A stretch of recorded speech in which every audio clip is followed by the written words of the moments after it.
Daripada sini nak ulama faham bahawa hak boleh kecek, boleh jawab salam, boleh gitu-gini sudah mansukh.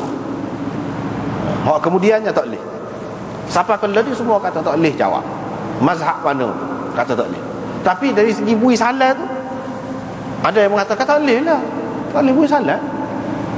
Kalau bui salam pun dia tak boleh jawab. Bui salam kat dia, mengganggu dia saja. Tapi ada kata boleh. Dari segi boleh tu boleh. Cuma kita jangan mengharapkan dia jawab. Dia tak boleh jawab. Lepas pada tu baru dia jawab. Lepas pada sembahyang. Kita akan tengok akan datang. Jadi hak sini Ibnu Mas'ud ni dia 2 kali berhijrah ke Habsyah. Kali yang pertama mula-mula pergi dah. Lepas pada tu bunyi khabar kata ramai orang kafir Quraisy masuk Islam. Puak-puak dia pun bukan semua juga, sebahagiannya balik mari tengok tak betul cerita tu.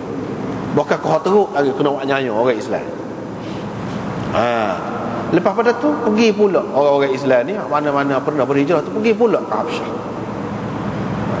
Jadi ulama bahar ni hak dia kata ni, kami dulu beri salam ke Nabi ketika dia tengah sembahyang, Nabi jawab.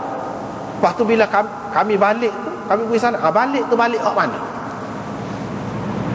Itu ada 2 pendapat.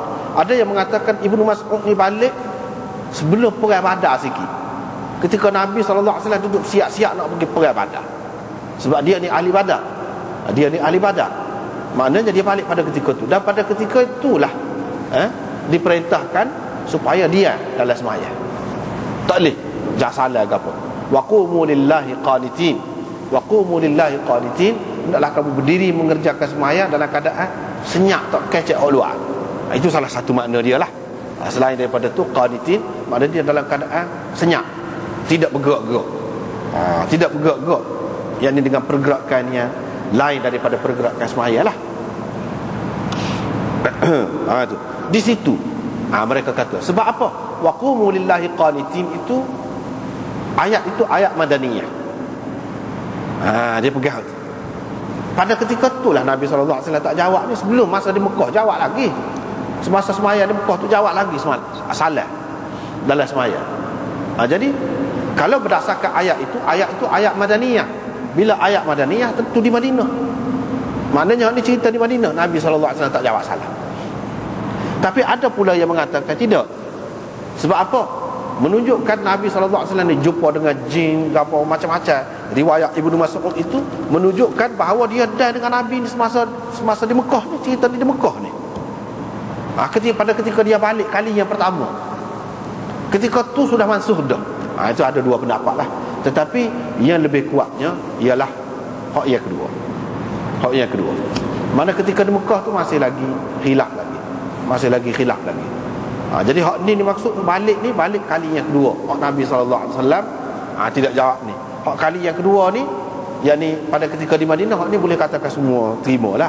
Orang hak kata dulu tu ialah hak kata kemudian dia tak terima lah hak dulu. Tapi kalau hak kemudian ni tentulah hak kata dulu tu lebih-lebih lagi lah dia terima.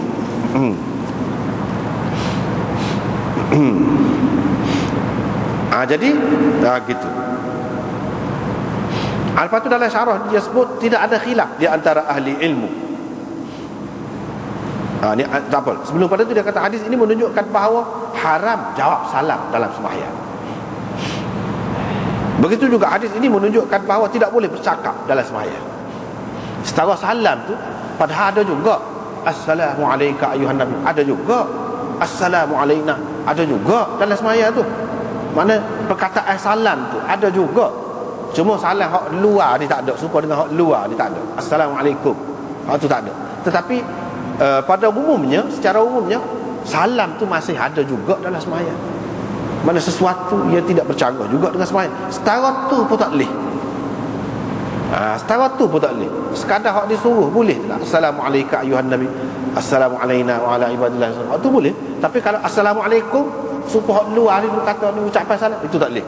Setara tu pun tak boleh. Apatah lagi kecek orang lain.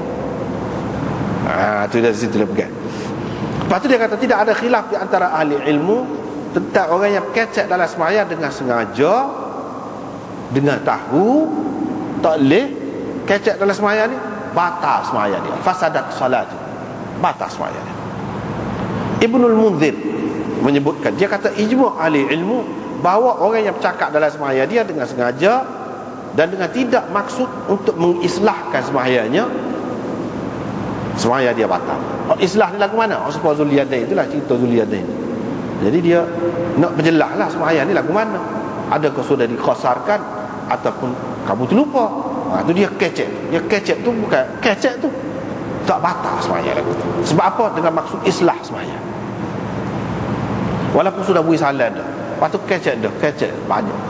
Tapi ada juga yang kata kecek sebanyak sebanyak tu lah Nabi tanya balik, lepas tu dia jawab balik sebanyak tu. Kalau lebih pada tu tak boleh. Tapi setengah kata tidak, lebih lagi pun kalau berkait dengan semaya ni lah, kait dengan semaya. Semaya hak berkenaan yang dibuat tu tadi, ada kesalahan kalau misalnya orang di belakang itu tak apa, itu ada khilaf lagi. Tapi kalau mazhab Abu Hanifah dalam bab kecek dalam semaya ni ketat dia, ketat tadi.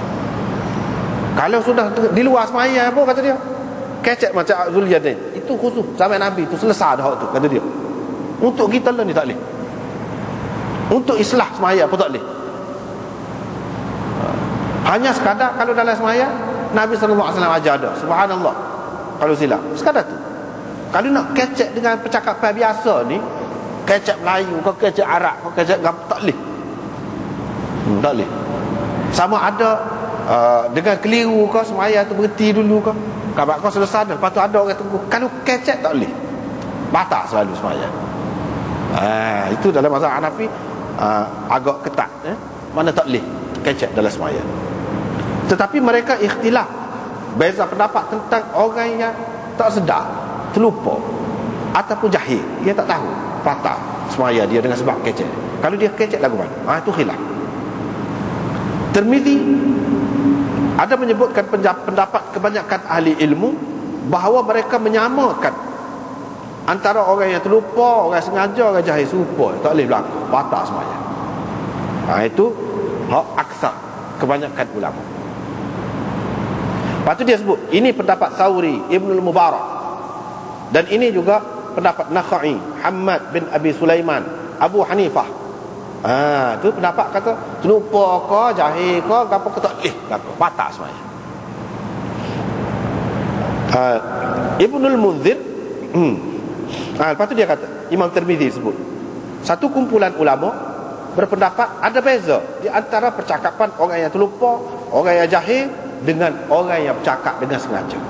Yang ni hak bercakap dengan sengaja, dengan sedar tahu tak boleh kecek, hak tu batal semaya. Yang ni dengan maksud untuk islah semaya lah, bukan kecek cara hak luar ni, tak. Dengan maksud untuk nak baiki, nak betul semaya ni. Dia kata tak apa. Kalau orang sengaja tak boleh. Tapi kalau dia terlupa, dia tidak sedar, dia tidak faham, ataupun dia jahil, tak apa, dia pegang dengan Zuliyadain itu. Sebab Nabi terlupa tu, dia berhenti semaya, dia kamat 4 rakaat, dia semaya 2 rakaat. Lalu ada percakapan tadi, tu kerana terlupa. Dia terlupa, yang dia ni dalam semaya, dia kira dia sudah habis dah, selesai semaya. Bila dia pasti pula, tak apalah, itu untuk islah semaya.